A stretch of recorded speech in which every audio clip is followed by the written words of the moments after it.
Hello everyone. सो अब हम करेंगे मास्टरी लर्निंग मॉडल। इसमें हम अभी जो कवर कर रहे थे वो है मॉडल्स ऑफ टीचिंग। इसका जो कॉन्सेप्ट हम समझ चुके हैं और एक मॉडल हम कर चुके हैं जो है ब्रूनर का कॉन्सेप्ट अटेनमेंट मॉडल।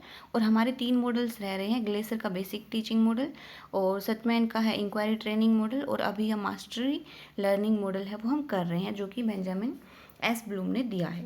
ओके, सो चलिए शुरू करते हैं बिना कोई टाइम वेस्ट किए हुए। सो ये जो है जो model mastery learning model MLM short form आपको कई जगह पे देखने को मिलेगी, ये दिया है बेंजामिन एस ब्लूम ने 1960s में दिया था, एग्जैक्ट शायद 1962 में दिया था। ये क्या इसमें क्या है, ये एक स्टूडेंट सेंटर्ड अप्रोच है जो ये इंश्योर करती है कि जो हर एक लर्नर है वो आगे वाले लेवल पे तभी जाए जब वो प्रीवियस लेवल का एक तरीके से नॉलेज है वो गेन कर चुका है, जो मिनिमम क्वालिफिकेशन है या एक तरीके से मास्टरी है उस लेवल पे कर चुका है। देन हम उसको प्रमोट करें सेकंड लेवल के ऊपर या नेक्स्ट लेवल के ऊपर। सो ये जो मेन कॉन्सेप्ट है मास्टरी लर्निंग मॉडल का वो ये है। अजम्पशन क्या है इसके कि जितने भी स्टूडेंट है वो like all student can learn with appropriate instructions, कि सबको एक अप्रोप्रिएट इंस्ट्रक्शन के थ्रू लर्न कराना है। Students learn at different paces, मतलब सब स्टूडेंट्स हैं वो अलग अलग होते हैं, तो सब स्टूडेंट के ऊपर अलग से फोकस किया जाएगा। ऐसा नहीं है कि अगर जैसे मान लो क्लास में 30 बच्चे हैं, 30 में से 20 बच्चे पास हो गए हैं तो उन 10 बच्चे जो बच गए उनके ऊपर फोकस नहीं किया जाएगा, उन पे भी फोकस किया जाएगा, उनकी मास्टरी पे भी फोकस किया जाएगा। उनको अलग से रेमेडियल स्टडीज़ हैं उनको दी जाएगी, और फिर उनको भी लाइक जब तक वो एक मिनिमम क्वालिफिकेशन नहीं पा जाते या उस लेवल पे मास्टरी नहीं कर लेते हैं तब तक उनको लाइक उनके ऊपर ध्यान दिया जाएगा और उनकी मास्टरी कराई जाएगी। ओके, देन उसको शिफ्ट किया जाएगा नेक्स्ट वाले पे। रेगुलर फीडबैक यहाँ पे मिलता है, करेक्टिव इंस्ट्रक्शंस हैं वो यहाँ पे बहुत ज़्यादा रहते हैं, एक तरीके से उन पर कुछ ज़्यादा ही ध्यान दिया जाता है। Emphasis on formative assessment, formative assessment है वो रेगुलर चलता रहता है, तभी यहाँ पे उनकी कमियाँ पता लगती हैं। कंपोनेंट क्या है मास्टरी लर्निंग के कि लर्निंग ऑब्जेक्टिव्स जो रहते हैं ना वो फिक्स रहते हैं, पहले से ही प्री डिटरमाइंड रहते हैं। जैसे मान लो क्लासेस होती है ना अपनी डिवाइड कि 6th 7th 8th 9th इस तरीके से, तो 6 क्लास होती है उसमें पता होता है कि मिनिमम इतना लाइक बच्चे को आना चाहिए, तभी तो हम उसको 7th पे प्रमोट करेंगे। सो इसमें जो लर्निंग ऑब्जेक्टिव रहते हैं वो फिक्स रहते हैं मास्टरी लर्निंग में। इंस्ट्रक्शनल स्ट्रेटेजी जो रहती है वो यहाँ पे बनाई जाती है पहले से ही कि कौन सी स्ट्रेटेजीज हम यूज़ करेंगे, कैसे बच्चों को पढ़ाएंगे, कौन से मेथड्स यूज़ करेंगे, कौन से इक्विपमेंट्स यूज़ करेंगे, और अगर कमी रह जाती है तो रेमेडियल क्लासेस वगैरह भी दी जाती है। फॉर्मेटिव असेसमेंट चलता रहता है, करेक्टिव फीडबैक यहाँ पे रहता है, और एनरिचमेंट एक्टिविटीज़ भी यहाँ पे रेगुलर कराई जाती है। स्टेप्स क्या रहते हैं मेन, तो ये है कि स्टेप्स समझ लेते हैं। पहला कि हम लर्निंग ऑब्जेक्टिव्स हैं वो डिफाइन करेंगे, अपना एम बना के चलेंगे कि अब या इस स्टेज के ऊपर हमें क्या करना है, तो वो जो हमारे एम्स और ऑब्जेक्टिव रहेंगे हमें वो डिफाइन करने हैं या बनाने हैं। फिर हम उस टॉपिक को पढ़ाएंगे बच्चों को, या जो भी नॉलेज है वो बच्चों को ट्रांसफ़र करेंगे। फिर हम चेक करेंगे, एक तरीके से फॉर्मेटिव असेसमेंट हो जाएगा यहाँ पे कि बच्चों ने कितना सीखा है, क्या आता है उनको, लाइक कितना उन्होंने गेन कर लिया। फिर उनको करेक्टिव इंस्ट्रक्शंस हैं वो प्रोवाइड करेंगे, उसमें हमें पता लग जाएगा जो बच्चों को आ गया है, क्लियर कर लिया है, मास्टरी हो गई है कॉन्सेप्ट में वो तो ठीक है, अदरवाइज जो बच्चे रह गए हैं उनको करेक्टिव फीडबैक है, एक तरीके से इंस्ट्रक्शंस हैं वो प्रोवाइड किए जाते हैं, मतलब उन पर और मेहनत की जाती है, रेमेडीज़ दी जाती है। देन फिर से उसका रीअसेसमेंट किया जाता है कि अब कितना आ गया है, और उसके आने के बाद फिर से एनरिचमेंट एक्टिविटीज़ हैं वो करवाई जाती है, अगर उनको नहीं आया आता है तो फिर से वो प्रोसेस करवाई जाती है। यहाँ पे जैसे फॉर्मेटिव असेसमेंट है ना, आप 6th स्टेप के ऊपर समेटिव असेसमेंट का भी आप कई जगह पे देखोगे कि समेटिव असेसमेंट भी देखने को मिलता है कि मान लो हम फाइनल इवेल्युएशन करते हैं, जजमेंट देते हैं कि वो पास हुआ है या फेल हुआ है, जैसे हमारे फाइनल एग्ज़ाम के बाद दिया जाता है।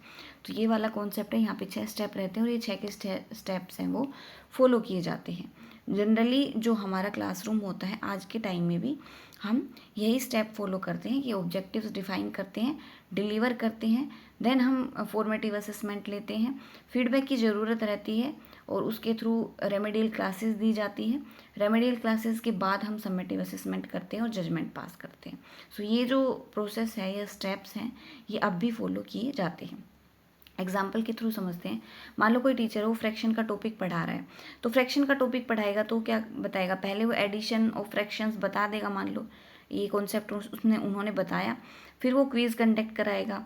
क्विज़ कंडक्ट कराने के बाद उनको ये पता लग जाएगा कि किस बच्चे को कितना आता है और कहाँ पे इन्होंने गड़बड़ छोड़ी है।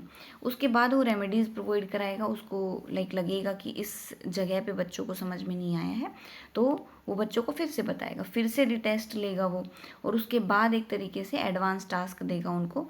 जो मास्टरी ऑलरेडी कर चुके हैं उनको वो वर्डिंग्स में या कुछ और जो टास्क होते हैं उनको दिए जाते हैं, और जो वीक बच्चे रह जाते हैं उन पे वो फोकस करता है। तो वो दोनों बच्चों को साथ लेके चलते हैं इसमें, मतलब हर एक बच्चे की मास्टरी होनी ज़रूरी है इस मास्टरी वाले उसमें कॉन्सेप्ट वाले।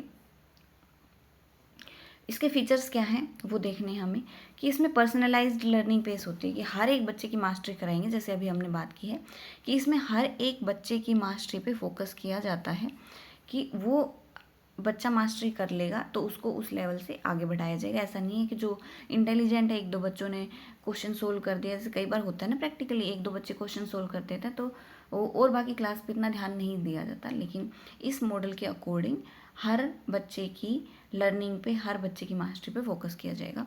फोकस ऑन अंडरस्टैंडिंग, वो अंडरस्टैंडिंग पे फोकस किया जाएगा। डायग्नोस्टिक और फॉर्मेटिव टेस्टिंग है यहाँ पे होती रहती है।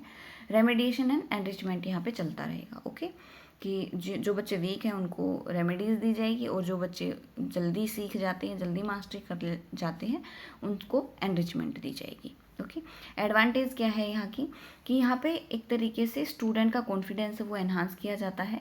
Reduce failure and drop out, क्योंकि हर एक बच्चे पे फोकस कर रहे हैं तो फेलियर और ड्रॉप आउट है वो कम हो जाएंगे।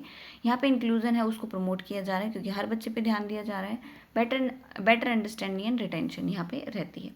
डिसएडवांटेज क्या है, टाइम कंज्यूमिंग है बहुत ज़्यादा, क्योंकि हर एक बच्चे के ऊपर फोकस करना, और जो बच्चा पीछे रह गया है तो वो सबसे ज़्यादा टाइम लेगा, और जो ओबियसली जो सबसे पहले कर चुका है या जिन्होंने मास्टरी बहुत क्विक लर्नर है वो उसको टाइम बहुत ज़्यादा लगेगा, क्योंकि वो उस वीक बच्चे की वजह से उसका टाइम भी ख़राब होता है।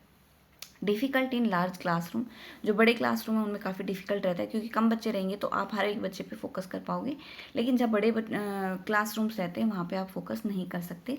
Require planning and teacher effort, teacher की बहुत ज़्यादा एफर्ट चाहिए, एक प्रॉपर प्लानिंग चाहिए। सो ये है पूरा इसका कॉन्सेप्ट मास्टरी लर्निंग मॉडल का। ओके, सो काफ़ी इजी है ये, बस इसमें एक चीज़ ध्यान रखनी है मास्टरी लर्निंग मॉडल में, कि हमें हर एक बच्चे की मास्टरी पे फोकस करना है, कि जब तक वो बच्चा कॉन्सेप्ट में मास्टरी ना कर ले तब तक हमें नेक्स्ट टॉपिक पे या नेक्स्ट क्लास में उसको शिफ्ट नहीं करना है, प्रमोट नहीं करना है। ओके, क्वेश्चंस हैं, जैसे एग्जांपल है एक तरीके से, इस तरीके से क्वेश्चन पूछे जा सकते हैं कि ये मास्टरी लर्निंग मॉडल है, ये किसने डेवलप किया है, तो ये BS ब्लूम ने डेवलप किया है। Okay, master learning emphasise which type of evaluation, so दोनों टाइप की इवेल्युएशन पे फोकस करता है ये। पहले फॉर्मेटिव असेसमेंट होता है, देन हम समेटिव इवेल्युएशन भी करते हैं यहाँ पे लास्ट वाली स्टेज के ऊपर, और जजमेंट पास करते हैं। Master learning enrichment activities are for, enrichment activities होती है वो किन के लिए होती है, वो जो ब्राइट बच्चे होते हैं उनके लिए होती है, जो मास्टर पहले कर लेते हैं, एक तरीके से जल्दी सीख जाते हैं। जो वीक वाले बच्चे होते हैं उनके लिए रेमेडीज़ प्रोवाइड की जाती हैं। ओके, सो आई थिंक आपके लिए ये हेल्पफुल रहेगा। और मास्टरी लर्निंग मॉडल का कॉन्सेप्ट ये था पूरा, और आगे के 2 मॉडल्स हैं वो भी हम अलग अलग वीडियोज़ में कवर करेंगे। So thanks for watching this video, मिलते हैं नेक्स्ट वीडियो में नेक्स्ट मॉडल के साथ।